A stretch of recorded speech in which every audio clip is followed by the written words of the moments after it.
Boom, coming in hot on a Monday, Chinch. How we feeling, cuz? I feel good, man. Hey, do you drink coffee? Yeah, I decaf, but I do drink it, yeah, in the mornings. Wait, can you explain decaf? What does decaf do for you? What's the point? You like the taste? I just really like coffee, yeah. I really like coffee. You know what? Here's the deal, man. A few years back, I'll never forget it. I drink that bulletproof coffee in the morning, a little butter in there, little MCT oil and stuff like that. I just really enjoyed it. It was nice. And I would drink, whatever, a couple cups in the morning. And a few years ago, I was drinking caffeine. I didn't think much of it. And then one day, when I was dropping my son Andrew off at school, I didn't have like my coffee or whatever. So whatever, I was driving home and I got the worst headache, man. I don't get headaches. And I'm like, man, why do I have such a headache? And I'm like, oh my God, the one thing is I didn't have my coffee this morning. And I'm just big and like in my life, like just nothing's gonna do that to me. Nothing's gonna be in control of my mind. Nothing's gonna be in control of of how I act and react to life. So I was like, no, I'm going to decaf. Like I like the taste of coffee, I like what it does, but like I don't like the fact that if I don't have a coffee, I'm gonna get a headache. And like I just feel like, there's no control in that. So I want to make sure I can control the controllables. And that's why I switched to decaf, because I'm like, you know what? I like that. If I miss a cup of decaf, I don't get a raging headache for 5 hours. Good point. You know what's funny? So, everybody's body chemistry is different. So I get like anxiety, right? So I always was nervous. I'm like, I can't drink coffee. They'll just amp up my anxiety. Yeah. Funny enough, if your body chemistry is a certain way, coffee can actually relax you and calm you down if you're in a certain like plane in how like body chemistry works. Right. I could drink a double espresso, a cappuccino, and a cup of coffee at 11 o'clock at night, and I could fall asleep by 12:15 in the morning. Are you serious? I swear. My dad's the same way. My dad barely has ever drank in his life, really.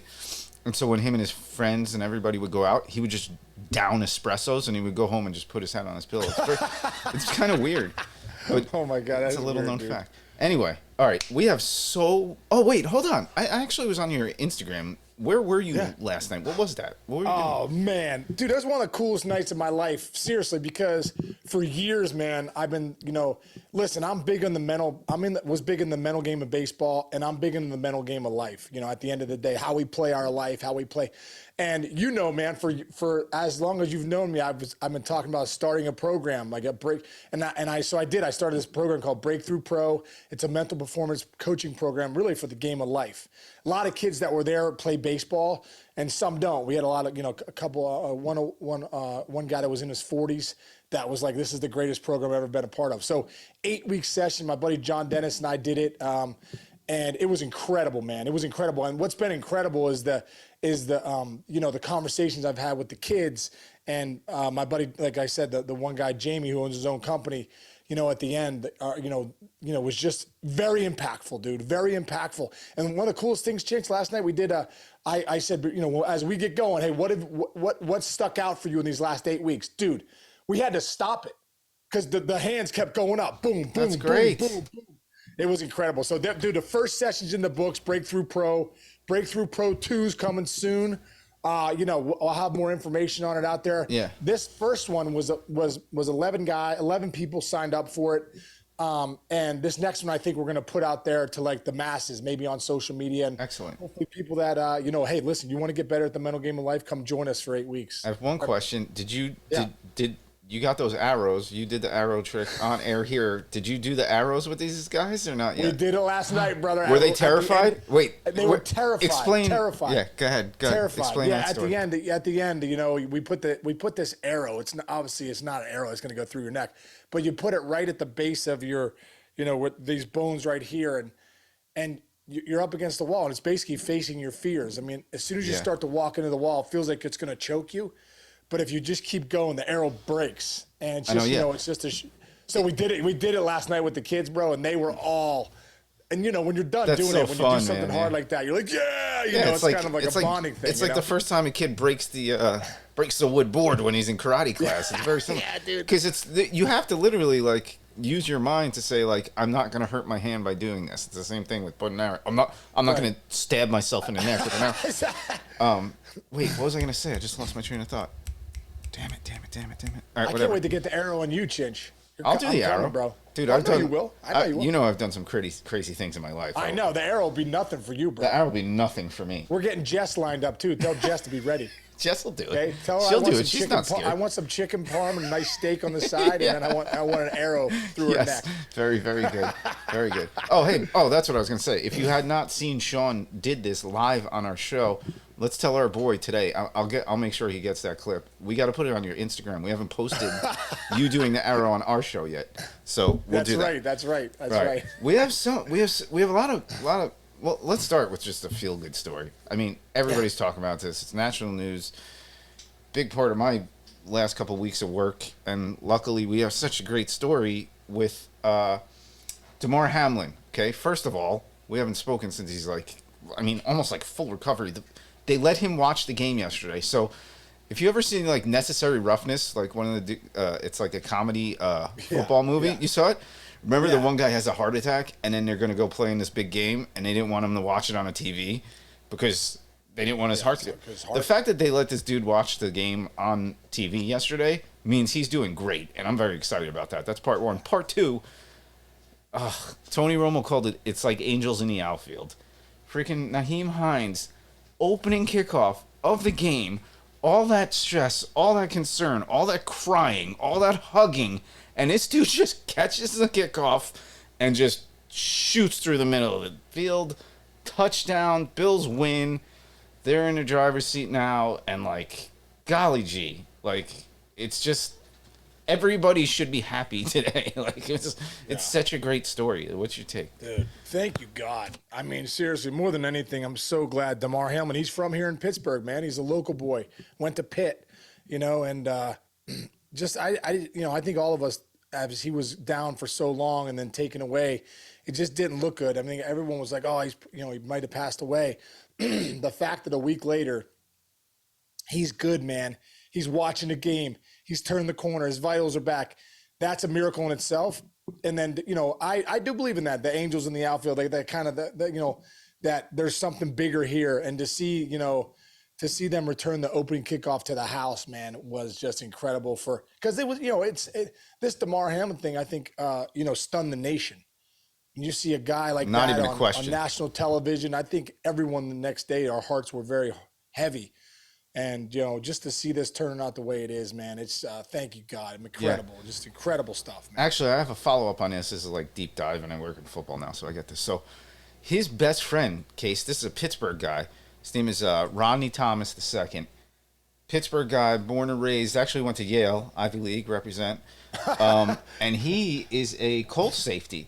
He made a huge play in the Colts game yesterday. This is like, nobody really kind of paid attention to this because the Colts game was a disaster, even though that had some implications into who gets the first draft pick. But long story short, Thomas made a huge play in a game. And every stadium had the number 3. Like first of all, the NFL did a great job with that. The players did a great job with that. Everybody did a great job with that. And by the way, they honored the first responders on the field in Buffalo before the game, which wow. Talk about deserving. Those people are superheroes. Superheroes. They were all place going crazy. Place going crazy, and they were all hugging and crying. Can you? That is the epitome of doing your job correctly, and you saved another human being's life. God bless them all. Anyway, so Rodney Thomas made a great play in the game. And he ran over to the number 3 and put the ball down there, took a knee, and the whole team, the whole defense circled him.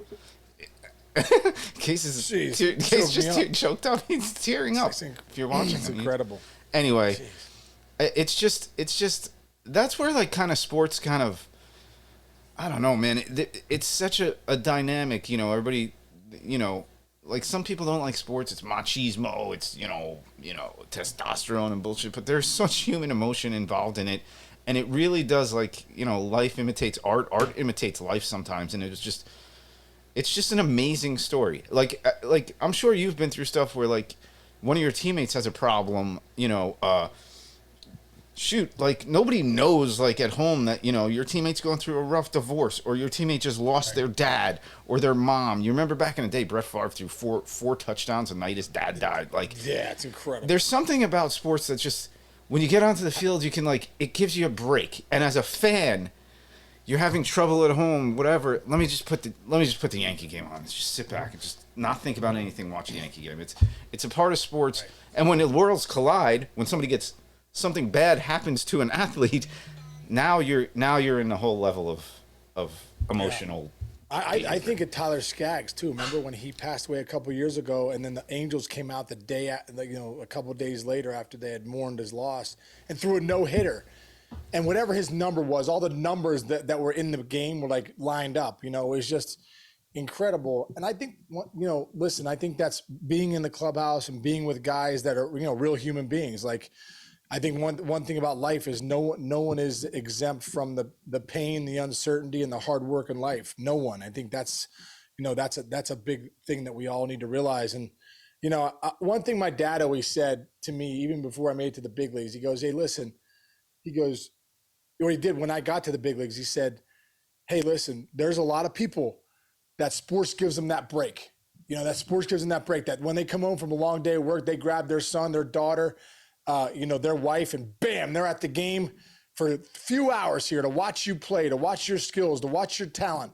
And it gives them a little bit of a break, from the, everyday hustle and bustle."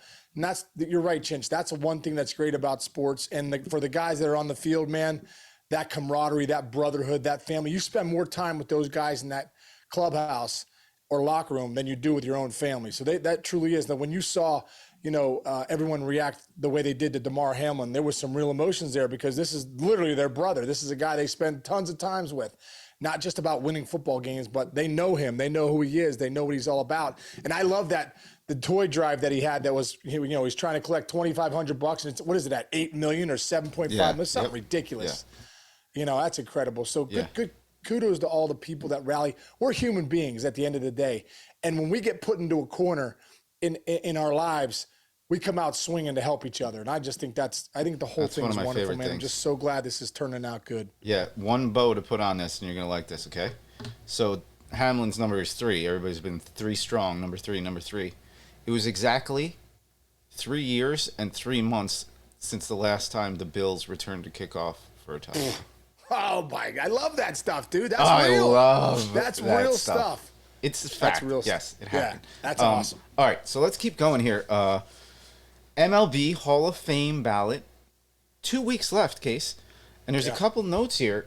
First of all, the guy leading the charge is your buddy, Scott Rowland. Okay, that's part 1. Part 2, a couple of your other buddies, Helton, Kent, and Sheffield are apparently the ones getting the most momentum. So let's dissect that right now. I guess you can start rolling and then talk about those other 3 guys. Okay. Dude, Scott Rowland, Hall of Famer. Let's stop with the madness. This guy, when you're, like I said, I've said this on the show a lot, Chinch. When you're on the field and you're in the dugout and you're watching certain guys, bam, you can pick them out. Because you're with the best players in the world, dude. You're one of the best players in the world. You're in the big leagues. But then you see these other guys that are consistently putting up numbers year in and year out. Scott Rowland, for me, dude, this guy was an animal. One of the best third basemen I've ever seen in my entire life. It was unbelievable, Chinch. He could make a diving play to his right on the other side of the foul line, pop to his feet, bam, hit you right in the chest. He'd go to his left, on the run, coming in, tough play, bare hand. He would always, the one thing about Scott Rowland that was so different from him than any other person I've ever seen in the game, he'd always hit the guy. He always hit the first base right in the chest. Right in the glove. It was incredible. So, and I played against him in the 2006 World Series when the Cardinals beat us with the Tigers. Game 1 came up with a big home run. He was always clutch. He was always a leader. He was a guy that really led by example. Wasn't the biggest vocal leader, but he made sure guys did it right. I always said Scott Rowland's a guy that I would pay for my kids to come see because how he played the game, how hard he played the game. And just a good dude too, not too much flash from Scott Rowland, and maybe that's a reason. Like people are like, I don't know, but look at the numbers. The numbers don't lie. The Gold Gloves, the Silver Sluggers, All-Star games, all that stuff. The World Championship. This guy was an absolute stud, and I hope he gets in. I really do. Yeah. One more bonus note on that, as far as a person's concerned. Back in the day, back then, now, I mean, MLB Network had not started yet, but there was still ESPN, Baseball Night, things were good. We forget, Scott Rowland was like a Bryce Harper. You remember, you heard about Scott Rowland before he came up. And, yeah. And then what's he going to do? Go play third base for the Phillies. Mike Schmidt. Okay? Right. And came up young. I don't know the number in front of me, but came up pretty young in his early 20s, early mid-20s. Success there. Success with St. Louis, which also, by the way, you don't mess around in St. Louis with your that ball club. They're passionate about it. And then he goes to Toronto. By the way, don't forget, resurgence. He could have played another 3-4 years if he really wanted to. Cincinnati. He played a few years in Cincinnati. Did really awesome. Well. Yeah. They went to the postseason with him. He looked great. He looked great in a uniform that was red, and then he actually looked great in the blue uniform towards the end. So props to him. Dude, I got a quick Scott Rowland story. Let's hear it. I love your stories. When you talk about the Phillies, Scott Rowland, and it's indirectly related. It's directly related to me, but it's indirectly related. So I'm a rookie. Al Leiter's brother's involved too. I'm a rookie, and Scott Rowland is dominating in 1998. I think he came up in 97, 98. This game, he's got a couple bombs raking. So it's like the 8th inning, and Scott Sullivan, one of our relievers, comes in and he leaves the ball inside, ends up hitting him right in the butt. Right? No big deal. Rowland runs the first. Nobody thinks much of it. Well, I'm leading off the bottom of the 8th, and I'm a rookie, and I'm just glad to be there, bro. You know what I mean? I'm like, oh, I'm glad to be here. I look out on the mound, dude, and this guy's just like 6'5". He's got the back of a Paul Bunyan. He's just like steam coming out his nose like in a cartoon. Yeah, I'm looking out. It's Mark Leiter, dude. It's Al's older brother. Who had no problem hitting people in the back. That's factual, right? Oh, dude, throwing like 95, 96, 97. So I'm like, I'm in the box, bro. And remember, I'm a rookie, so I'm not thinking much. But as I look out at Mark Leiter, I'm like, man, he looks like he wants to kill somebody. And it looks like it's me. So I'm standing there changing. As he's about to deliver the ball, I think to myself, I'm about to wear this. Like in my mind, I'm like, we just hit Rowland. I'm leading off the 8th. I'm about to wear one. Sure enough, dude, Mark Leiter comes out, big leg kick, wham, drills me right in the ribs, dude. Just poof. Like a good one too. I mean, he couldn't have hit me more perfect, but I knew Mark was Mark was a Leiter brother. You know what I mean? So I put my head down, because I knew if I looked at him, he would have come out there. So I put my head down, ran to first base. Years later, when I'm with the network, a few years ago, I go, dude, does your brother remember the time he hit me? You said this to Al? So you said this to Al? Yeah. So Al texts Mark. He's like, hey, man, you remember? He goes, yeah, man. He goes, I remember that. He goes, tell him thanks for just wearing it and running the first. That's cool. That's actually cool, but you're pissed. But it was great because I was like, dude, of course I was. Can you imagine charging Mark Leiter? He would have ripped my head off.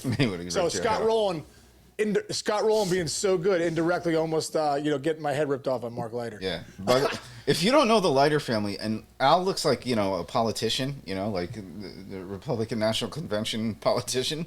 Those dudes are so huge. They're a huge human being, right? Al, by the way, all state defensive end in New Jersey, which is big time football back in the day, they have huge asses and huge hands, and that's why they were all great pitchers. I'm not kidding. Tree trunk legs, yes, asses and legs, dude. Dude, they it's look funny. Like oak trees. I did a that shoot with Jack Leiter and Anthony Volpe for their high school. They played freaking high school ball together. Which is insane. Those two kids. And I remember I was standing with Al, because Al came and hung out and just being Al and being like, hey, what do we do now? What's his camera look like? Whatever. And like we were getting ready to shoot them walking towards us, and Jack was walking. Jack and Volpe were walking that way, and I turned to Al and I was like, oh, wow, he's starting to grill that Leiter ass. He's going to throw 100. and I didn't mean it as an insult, but like his legs and his trunk was so huge. And I'm not saying that as an insult to anybody. Like, it's all muscle. These people. No, dude, that's what you want. Are you kidding me, dude? As an athlete. Ken Griffey Jr. How big is Ken Griffey Jr.'s ass? Dude, Ken biggest Griffey ass Jr. in the country. Had the greatest ass in Major League Baseball history. Dude, and it was unbelievable. It really was. You know why? I'm not kidding. Dude, it was the power. I'm telling you. Listen, Griff wasn't the biggest lifter, but this one day, I think I told you, we were wrestling one day. He picked me up. He grabbed me, put me up against the wall. I was like, all from his butt, dude. Junior's butt. The strength that went into that was incredible. Dude. And that's what you're looking for as an athlete. Dude, I was squatting all the time trying to get a bigger butt. And it was like, I had Jim Casey's jeans, dude, just straight chalkboard. Oh, like, that's how my family is. Me and my dad, too. Why can't my butt start growing outwards? No. You know what I mean? Because that's where the power is. Do your jeans fall off? My jeans fall off sometimes because I have such a flat ass. My jeans fall off, dude. I got to take the belt and rip it. It's great. It's so ridiculous. I'm like, and then I try to get it just above my butt where I'm like, all right, Oh my God. if it stays there, I'm the it looks same like way. I got a decent butt. I'm the same. I'm so glad you and I both can appreciate. See, this is confidence in yourself, right? You can talk about things like this. Doesn't mean anything. That's the truth, dude. Ken Griffey Jr. had the that's best ass in the history of baseball, from a production standpoint. From a production standpoint, right? Dude, that's where his strength came from. That's the core. It focuses around it. It's incredible. All right. Incredible. It's the truth, man. It's Anyway, the truth. all right. And when we have Griff on, we're going to ask him about it. Yes, yes. I'm not going to. You are. I am not going to. I will. I will. All right. So here's a funky one. I haven't brought this up to you yet. We're talking Hall of Fame. Okay. Statistically now, as Stu joins us, Carlos Beltran. What's up, Stu? Carlos Beltran statistically would have a good shot. However, does the scandal with the Astros and the cheating and whatever, does that equal a steroid vote to you? I didn't bring this up to you before the show, and it's a deep question that just popped into my head. I don't think so, dude. Like, come on. Like, I think we've moved on from that. And I know that he's the guy that kind of was the ringleader with it. But no, if I had a vote, I can just speak for myself. If I had a vote, Carlos Beltran's a Hall of Famer. I watched it for his body of work on the field, what he did. I mean, at the end of the day, for me, he's a Hall of Famer. I agree with that. I think he's like sneakily one of the best Mets of all time. Arguably one of the best. Was that a tongue twister, Chinch? Was that a tongue twister? The best Mets? One of the best Mets. That's like saying a Mets of all time. She That's sells. like saying, can you say she a box? sells. Can you say? No, she sells a box of biscuits. Box of biscuits. No, this is it. A box of biscuits, a box of mixed biscuits, and a biscuit mixer. Say that 3 times fast. No, I cannot. A box of biscuits, a box of mixed biscuits, and a biscuit mixer. I can't do that. No? No. Can you say she sells seashells down by the seashore? Yeah. She sells seashells down by the seashore. The best was, remember the beginning? No, if I did it fast. In the beginning of Anchorman, when he's like getting his voice work and he's like saying all those lines, he's like, what was it? The banker, whatever. Anyway, I digress. Anyway, all right, we have one last topic before we go, and I'm going to say this is a. Wait, and those, let me just touch real quick on those other guys. Helton and Chef. Helton's a Hall of Famer. Fucking Gary Sheffield is a fucking Hall of Fame. Pardon my language. Dude, come on, stop with the Gary Sheffield not getting in the Hall of Fame. He's a Hall of Fame. All those other guys are Hall of Famers to me. Todd Helton, Gary Sheffield, Jeff Kent. Jeff Kent has the best second base offensive numbers in the history of the game. Gary Sheffield, go look at his body of work, dude. This guy was one of the most feared hitters. And go look at his body. His body never really. When I look at steroid guys, I go, did their body really change? And for most of them, yes, in a big way. Go look at Gary Sheffield's body from day one till the end. It was pretty much the same the whole time. You know what I mean? And I played with him for 1 year, and I saw him. So anyway, he should be in. And Todd Helton, I'm glad Larry Walker's in because that helps Todd Helton, hopefully get in because this guy was a absolute baller. I love it. I agree. I agree with all of that. There's no argument there. So, last topic. This is a tough topic, but I think we're going to make it a positive topic once we're all said and done with this conversation. Liam Hendriks, diagnosed with non-hodgkins lymphoma. Everybody's praying for him. He's fighting hard. He says he's going to fight it, whatever. But there's a couple reasons why we brought this up, but let's just dive into it real quick. On your end, what's your thoughts?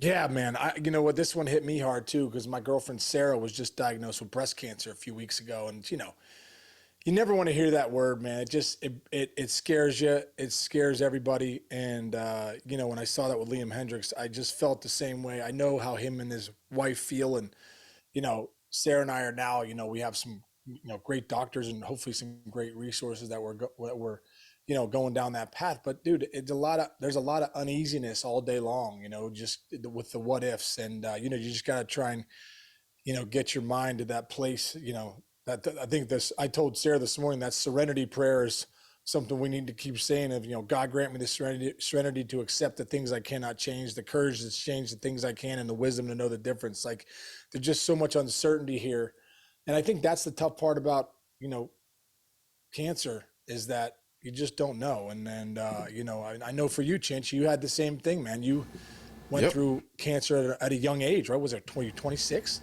26 years old, stage 4, which means like pull the plug. Stage 4, Yeah. my cancer was skin cancer. And I'm going to show you all right now. Stage 4 melanoma. And it's my most proud. I have tattoos all over my body, right? Case, you've seen them. I'm a maniac. Yep. Here's my favorite tattoo I have. I'm going to show you right now.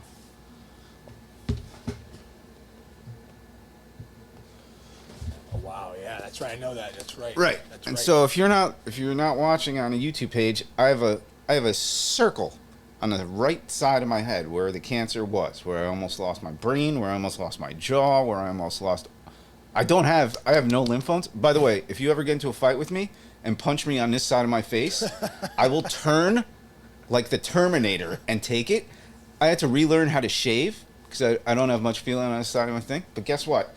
It's the most proud thing I've ever been through in my life, in the history of my life, was fighting and winning. And sometimes people fight and they wind up going up to a higher place, but that fight is still a win, I think, because anybody out there right now who's going through something like this, the fight is actually something that's you can take light out of. You know what I'm saying? Like, you take light out of that fight, because what would we say about we were talking about Damar Hamlin, right? Damar Hamlin almost lost his life the other day. And then what have you seen since? We talked about $7 million, $8 million people are giving to his funds, his friends, everybody. Everybody in the NFL were friends the other day, right? Because there's a light to the fight. That's the way I'll put it. There is a light to the fight. And so band together with your friends, hug everybody, get in there. Everybody talks about it. People, Sarah's going to go through chemotherapy. There are going to be people that jump out of the woodwork. There's going to be a line of cars at your house for people to take her to chemo and then go take her to lunch after and then take her home. Okay. And that's kind of for anybody that's going through a struggle like that, who gets scared and whatever. And shit, I was scared when it happened to me. I know you're scared and Sarah's scared, but shit, she's a warrior. Just be a warrior. Fight. All that comes out of that to me in my mind is just fight. For me, the same day that I got diagnosed with this, the next morning my mother was going through a 50-50 shot of surviving a surgery that was related to cancer she had 5 years ago. So when I got my diagnosis, I'm sitting in this office, and my father's there, and the guy tells me, first of all, he goes, I'd like your father to leave the room because I have to tell you something. And I looked, and I'm like, this motherfucker, he's not leaving the room. You tell me something, you're telling him something, right? Tells me what's happening. Now, that night, my dad's going to go to sleep knowing the next night his wife could die. And then he's sitting there with his little baby. I was like the young one in the family. Sorry. And he sees that his son could die. And so what brought the battle to me was, as soon as this guy said this, I didn't think about myself. I looked over, and I've only seen my dad cry maybe 3 times in my life. I just saw his lip go like that a little. And then at that moment, I was like, nope, I'm not letting this happen. Not happening. It's not happening in my family. I'm not letting it happen to them. So that's where, sorry to get so deep on this, but that's where the fight is. Great, you fight for everybody else. Fight for yourself, but fight for everybody else who's fighting for you. And that's where that battle comes. And I pray for Liam, and I think I can't wait to see him on a mound, throwing his no-hitter, when this is all over. That's my take. Sorry. Oh, man, powerful. I don't even know what to say after that, Chinch. Just powerful stuff, man. You've been down that road, and that that advice means a lot. It means a lot to me and Sarah. It means a lot to, people listening. And you're right. Got to stay in the fight. And we've had so many people already reach out to help us. It's been incredible, and we're very grateful for it. And I just appreciate it, Chinch. I don't even know what to say. It was very. I love you. I love you too, buddy. That's why we're here. That's why we do this. I don't know. That's not why we do this, but that's why you're one of my best friends in my life. You're a brother. I'm here for you. And everybody out there, power of prayer, right? Let's go. Yep. Power of prayer. So that's all I can really say. I don't know how to I don't know how to end this after that, other than saying everybody go great, dude. No. everybody go hug somebody, whatever. I'm about to go. Yeah. I'm Well, about to go. I think one. Go ahead. I'm sorry. I think one thing I had in my mind that I wrote in my journal this morning, like we have to take life as granted and not for granted. And I think sometimes when things like this happen, if you're taking your life for granted, you're like, no, I gotta, we gotta take it as granted. And sometimes you have things that are uncertainty hit your life, and you gotta fight, and you gotta keep going one day at a time and do the best you can. Yeah, there you go. All right, we didn't think we were going down this road today, folks. But yeah, well, I did. There was a lot of good roads down in this episode. Yeah, absolutely. All right. Anyway, well, Chinchi, right. I love you, brother. Love you, buddy. Love you tons, man. And Liam Hendriks and your family, we're praying for you guys, praying for you, brother. And keep the prayers coming. If anyone hears this, man, we need some prayers for Sarah and that's it, man. Yep. Chinchi, have a great day. Everyone out there, have a wonderful day, and we will see you guys tomorrow. Thanks. Love you, buddy.